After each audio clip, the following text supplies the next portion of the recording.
have my, personal story. Like almost everybody else here, my grandmother, Verla Lee Barbie, she lived for 40 years at 1350 Washburn, died of COPD. Stella knows. A lot of people here know her. Now she outlived, she spent 10 or 15 years on an oxygen tank. Many of you guys know my father, it's Peter Hayden's mother, if you happen to know who he is around here. And she died of COPD, and we saw her, and she said every single day it felt like there was an elephant on her chest. She could not gain weight because all of her energy was to breathe.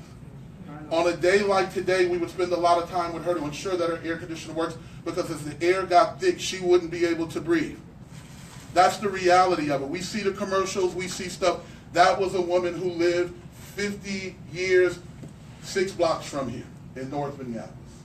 So we all kind of have that story, and that's what we want to do. So as we start to figure out what are the things that we're going to do to protect our children, what is the education and outreach that we're going to do to let people know, hopefully slowly but surely.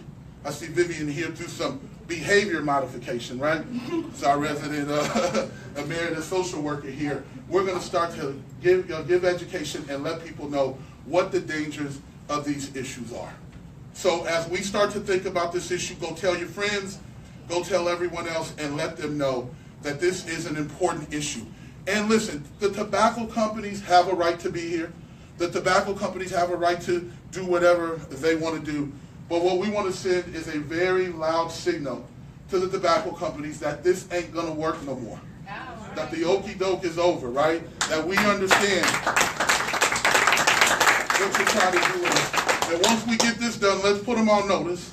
We're going to stop this, and we're going to raise this to 21 years old statewide. Right? In a bipartisan way. In a bipartisan authorship this year, and municipalities are starting to do it and talk about preemption and local control. Cities are the innovation, right, of good policy, and that's what we're doing today.